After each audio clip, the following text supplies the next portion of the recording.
Howdy folks, it's Matthew Zachary. Today, instead of my usual shenanigans, I'd like to treat you to something very special that we've been working on here at Offscript Media for quite some time.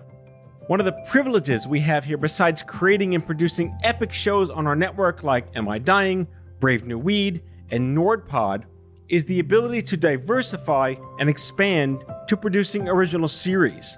This is a really big deal. And we think you're really going to like what you're about to listen to.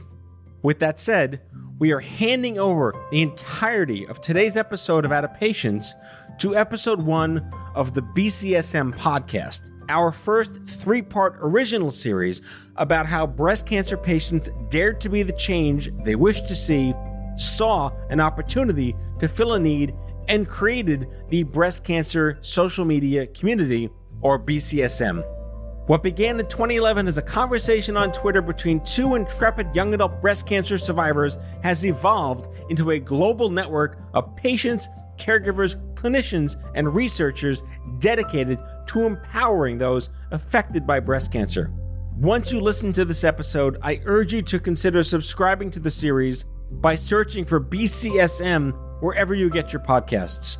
I just want to say that this project has been a labor of love for me and for all of us at Offscript Media, and I promise you won't be disappointed. So without further ado, enjoy episode 1 of the BCSM podcast.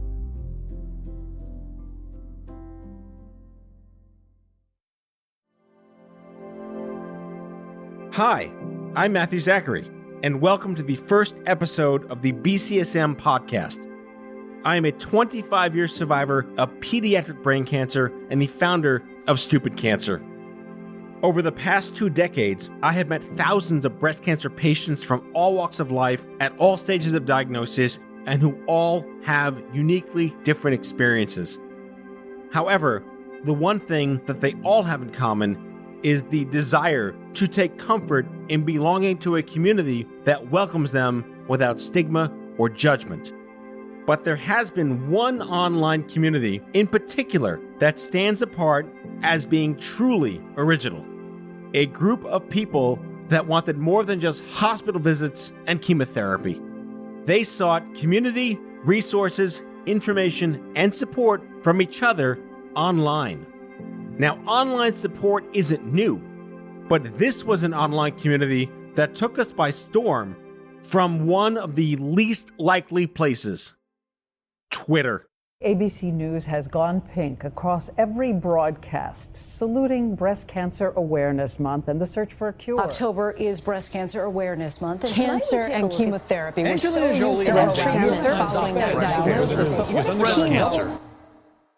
Breast cancer is the second leading cause of cancer death in women.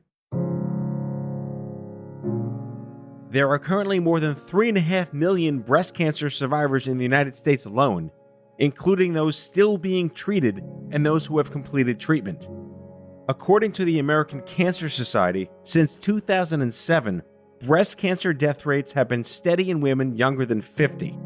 The death rate for women over 50 is declining, which may be because breast cancer is found earlier through screenings, increased awareness, and better treatments.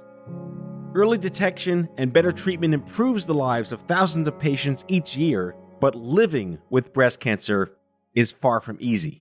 We were able to really be at the right place at the right time. We had a community of people, breast cancer survivors, both men and women, that were eager to make a connection and share information and come together and support each other in a new, novel way.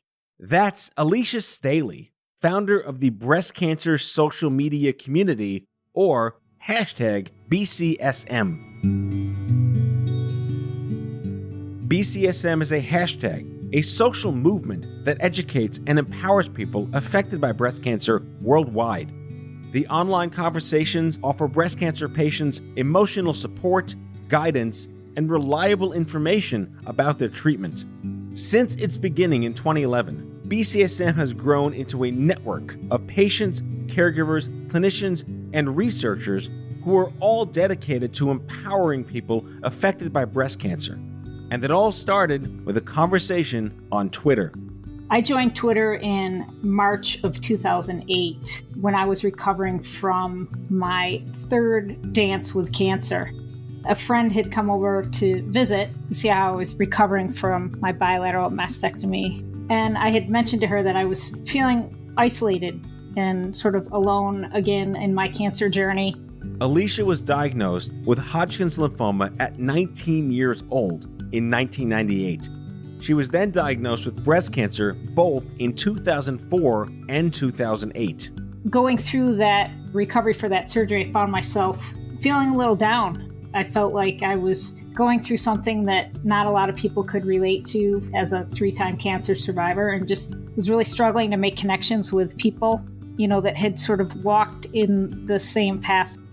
My friend suggested that I turn to this new platform called Twitter. And she said, I've been on this platform for a couple months now. And she said, I'm amazed at the number of people that are using their very small character bio to share that they're cancer survivors. So maybe you'll have some good luck if you check out this platform.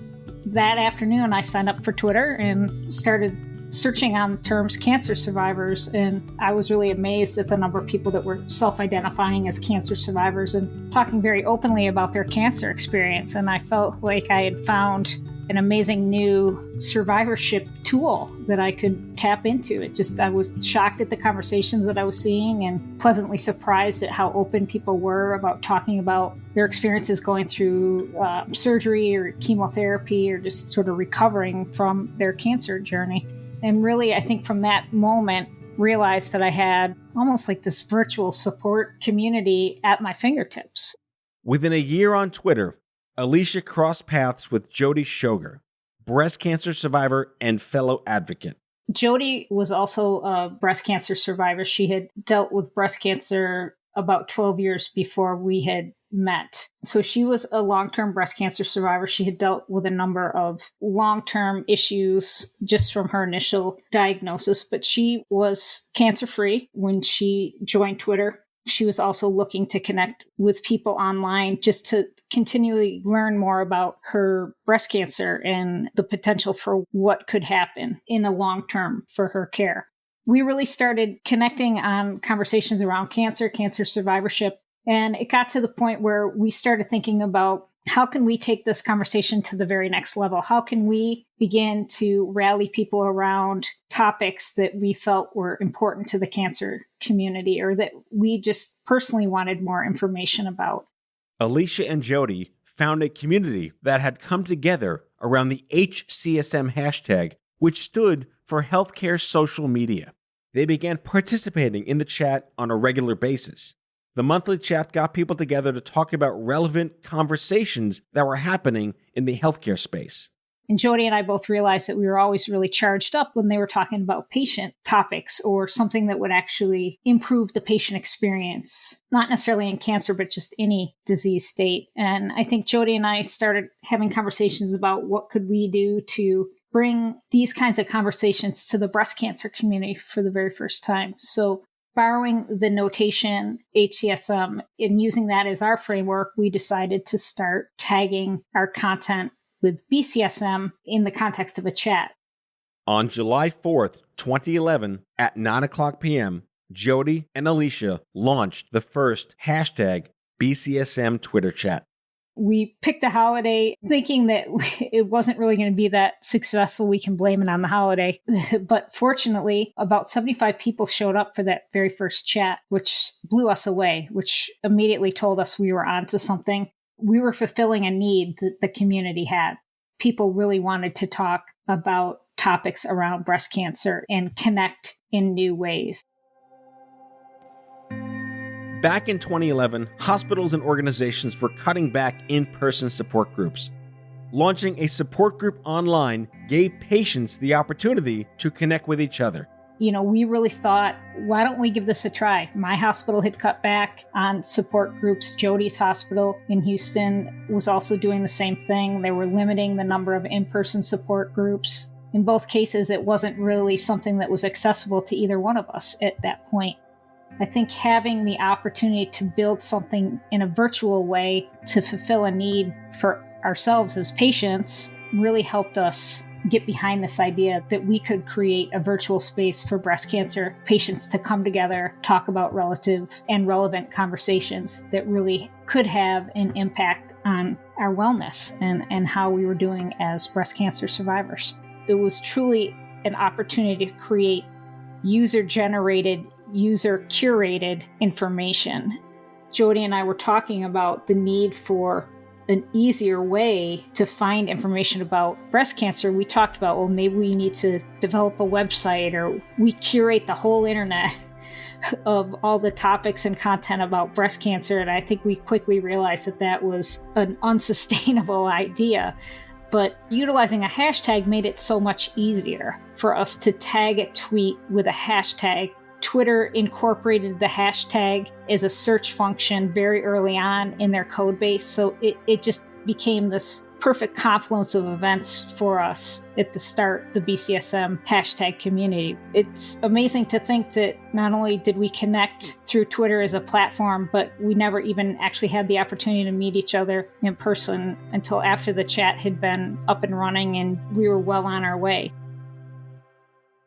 Patients were engaging with Jody and Alicia's BCSM chats, but those weekly chats started to grab the attention of medical professionals. I really had no interest in social media. I didn't feel that there was any need to incorporate social media into my daily routine. That's Deanna Atai, one of the country's leading breast surgeons and past president of the American Society of Breast Surgeons and fellow of the American College of Surgeons. Back in 2010, Deanna was chair of the Communications Committee for the American Society of Breast Surgeons. Deanna was an early adopter of BCSM. She found the BCSM chats in search of a way to find and help patients. We were a young medical organization, but growing and looking to what other larger organizations, more established ones, were doing in terms of utilizing social media for several reasons: to reach out to current members, to provide educational content, to reach out to prospective members, and to just raise the profile of the organization among the public and media. In order to go before the ASBS board and explain why a Twitter account for the organization would be a really fantastic idea, I actually had to have a Twitter account because I really had no idea of what this world was like. So Deanna created a Twitter account. On Twitter, I initially followed a lot of breast cancer organizations and a lot of professional organizations because that's my world, and started seeing conversations among patients talking about breast cancer issues. Back in 2010, Twitter was not the powerhouse network we know it to be today. It wasn't nearly as crowded as it is now. It was a lot easier to find people and much easier to follow conversations. Deanna's search for cancer patients quickly led her to Alicia and Jody. And they seemed to be kind of leading the charge in terms of sharing articles and evidence-based information. I still remember when one or the other of them actually followed me. Like, oh my gosh, Alicia followed me. And I felt like, maybe I had somehow arrived at that point. It still took a while for me to really understand what my role was as a physician in this, especially in the patient space. And I just listened a lot. When BCSM first launched, it was predominantly a patient space. Deanna wasn't sure how to participate or add value to these conversations, but she soon realized that she had a valuable role to play. I stumbled on a conversation that two women were having that was in a public space discussing the condition of one of their friends who had been newly diagnosed, and their friend had an unusual condition. But they were talking about how their friend had gotten an opinion for one line of treatment, but they had been reading that maybe there was another option. And I sat watching this unfold and actually was just a little bit horrified that they had to take to social media to try and help their friend. And I kind of butted in a little bit, as I've been known to do, and just said, I'm a breast surgeon. This is a condition that I treat. Is there any guidance that I can offer? And we wound up taking the conversation offline. They shared with me where their friend was being treated. And I said, well, here's a few ASBS members that I was able to pull up on the website that practice in her area. Maybe she wants to seek a second opinion. And then that was it. And then about a month later, I got a follow-up email from one of the women who was originally participating in the conversation, friend of the patient. And they said, thank you so much for participating in our conversation. Our friend went to see, one of the surgeons that you suggested. They did the MRI like you suggested. They followed all of the guidelines that we've been reading about, and she couldn't be happier with her care, and she's doing well. That was kind of my moment where I said, okay, that's where, as a physician, I can play a role in this patient space, is better understanding what their problems or issues are, figuring out where are the gaps in our conversation, where are we as physicians falling short, such that a patient's support team has to take to social media to sort out what the best treatment options are, and then circle that back to the people that need it, to the patients. Deanna joined the second BCSM chat and began listening as patients provided her with valuable insights into their world. They were discussing things in a way that we don't hear in the exam rooms. We were sort of hearing the after hours version, the unvarnished version of what really goes on. For example, in someone that's just been diagnosed. As a surgeon, we see them for 1 hour consultation and we get a sense of the turmoil and the anxiety, but online you really see it.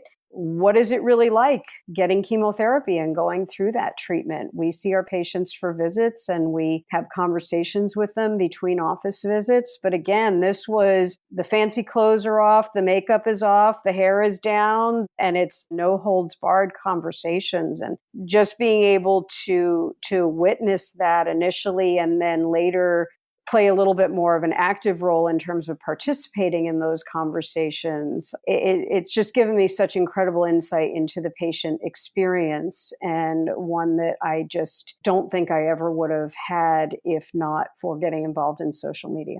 Deanna began contributing to the BCSM conversations, offering scientific research and medical resources.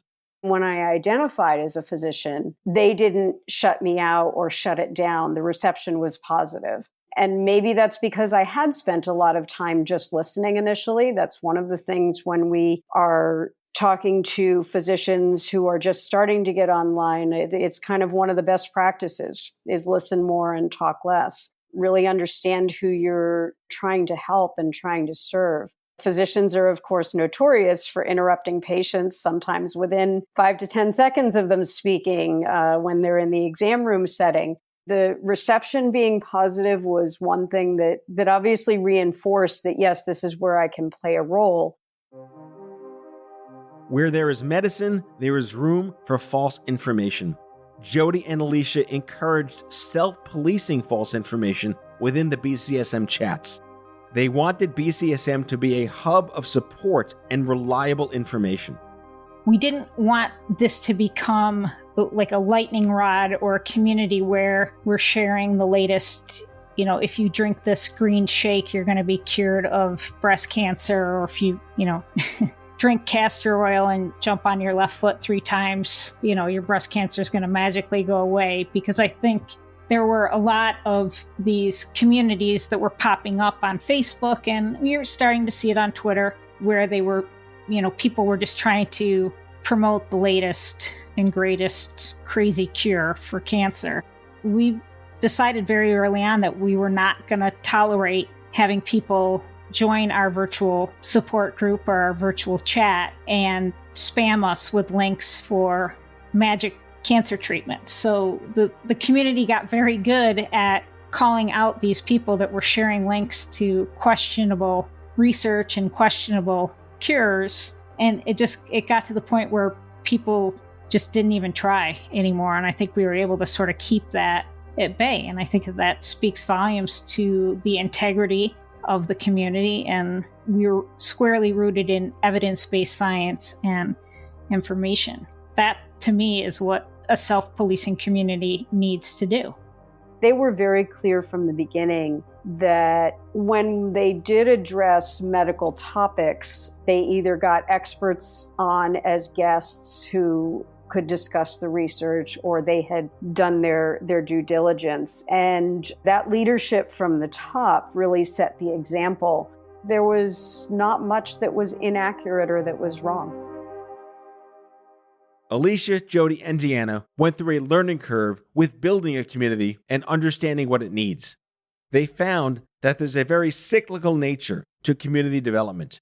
You've always got new people coming into your community. You have some people that will get through their cancer experience and just when they're done with it, they want to sort of shut the door and never look back. You'll have others that get through their cancer community but want to stay engaged to further help the community or, provide support for those that will come after them. And then unfortunately, you have people that will pass away. And I think that that's been a struggle for this community is dealing with the concept of death and dying in the digital age. It's very different when you have a member of your community pass away, in a virtual setting. Jody Shoger died from metastatic breast cancer in 2013, following a 15-year remission. She spent the last years of her life working to bring people affected by breast cancer together, connecting them to information and to each other. Jody became a teacher, guide, and a friend to countless people within BCSM, most of whom she never met in person. There's an element of forever on some of these platforms when you see people's tweets or see posts that they've put on social media, and you can go back to them at any point and sort of see a moment in time, but know that they're not here. I think it makes it hard to try to stay focused and continue to build a community when you lose so many people like we have in the last 9 years. And unfortunately, Jody was one of those people that have passed away. And it makes it hard to sustain the community, but I think it also gives us the motivation to continue to grow and nurture the community that remains. I'm Jody Shoger. I'm a breast cancer survivor, a writer, and a cancer activist and advocate. Anytime you have a question, you can come in and find information. You can find another person to talk to. And that wondering, that difficult period of readjustment, redefining your health, so to speak, can be less cumbersome than it was when I went through treatment. Through BCSM, a woman can have that concern validated immediately. It's valid, it's real. Treatment is toxic, treatment is difficult, and that's probably one of the driving reasons that I'm involved in so much of this, because the desire to make it better for someone else is gigantic in me. Cancer is scary. You don't know where you're going to be at the end of the road. People start coming to BCSM when they're at the end of the road and starting the new one. And that's part of my dream for this community.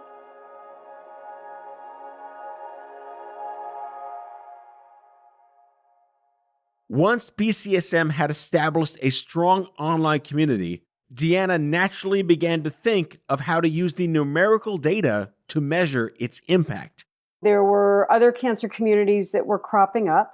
People were starting to look at these conversations, and I often heard, well, that's great, but how do you know it's really helping? As a physician and one who believes in evidence-based medicine and science and the scientific process, that's a question that I couldn't answer at the time. You can't just say, oh, well, I know it's helping because everybody's coming to the chats week after week and people are happy and they say, thank you so much for hosting. That's not good enough. And so then the next step was to figure out if we can show whether or not we were providing a valuable service. Were patients really benefiting from this? This is when we developed a survey. People were able to fill it out anonymously, and it assessed their experience. We asked questions such as, has your knowledge increased on various domains of breast cancer? So, for example, chemotherapy, genetic testing, surgery. What's your anxiety? What did you consider your anxiety level regarding breast cancer before chat participation? And where are you now? What have you learned from the chats? And what we found was that well over 80% of respondents to the survey stated that they had gained knowledge as a result of participation in the chats. There was a percentage of respondents who started off self-identifying as very high anxiety related to breast cancer, who had their anxiety levels decreased. No respondents went from low anxiety to high anxiety as a result of participating. About 30% of respondents said that they were prompted to either bring new information to their physician or seek a second opinion as a result of participating in the chat. That was one of the things that I think I was most proud of, is that we were really providing this service to patients that was potentially making a big difference in terms of their treatment and their care. And then about 70% of respondents noted that they were prompted to pursue some type of advocacy effort as a result of what they had learned during the chats. And I thought that was also important as well, because we always need more advocates. Advocacy is a very broad term, and there's multiple ways to advocate. And that paper was published in 2015 and has been cited now by others researching in the field over 100 times, which is pretty incredible.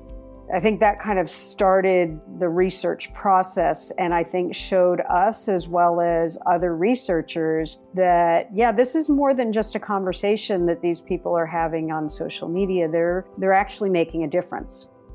Since then, I've been able to really partner with the community on several other studies looking at various aspects of patient care and of survivorship. As researchers, we can also partner with patients because they have a lot to teach us about what are the important questions that need to be asked, how should we be asking these questions, and they're the ones that have access to other patients to help make sure that we get good response rates to our studies.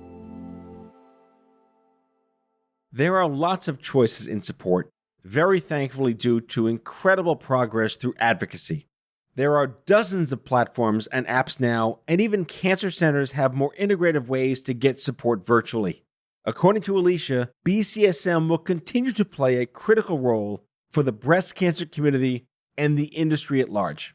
As this community has grown, what we've learned as co-moderators and sort of champions of this community, that advocacy is evolving. There are hundreds of apps that are coming out. There's more ways for patients to connect. And it's incumbent on us to make sure that we're shining the light on the communities that are really doing good work. BCSM's evolution is to become the community of communities. BCSM's evolution to the community of communities is making sure that we're shining a light on the up-and-coming advocates, the advocates that have been at this for decades. What are the companies that we need to watch? What are the advocacy organizations that we need to make sure people are connecting with? Where is the research today? Where will the research be tomorrow? And making sure that we're providing an outlet to our communities that is rooted in our foundation of, sharing the best evidence-based information back to our communities and making sure that our communities and our participants feel connected with each other.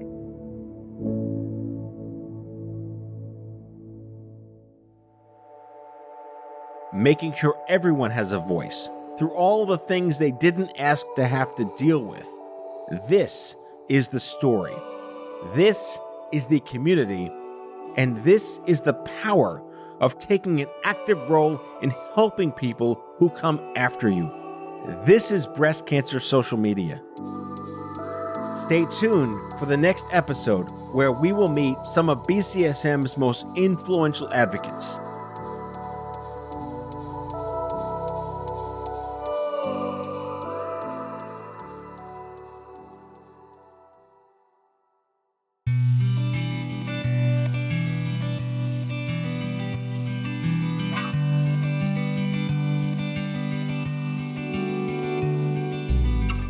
thank you for listening to this episode of the BCSM podcast. If you like the series, be sure to subscribe, leave a rating, a review, share on social media, and please tell your community to check it out. Your voice matters, and we'd love to hear your thoughts and feedback about this series. So call us at 855-AUDIO-66, that's 855-283-4666, and leave us a good old-fashioned voicemail with your comments. We can't wait to hear from you. And don't forget to join the BCSM Weekly Tweet Chat live every Monday at 9 p.m. Eastern on Twitter. The BCSM podcast is a product of Offscript Media. Our executive producers are Brianna Seely and me, Matthew Zachary. Our contributing producers are Alicia Staley and Dr. Deanna Atai. Andrew McDowell is our senior producer. It is recorded, mixed, and edited by Brianna Seely. For advertising and media inquiries, email media@offscript.com. For more information, visit offscript.com.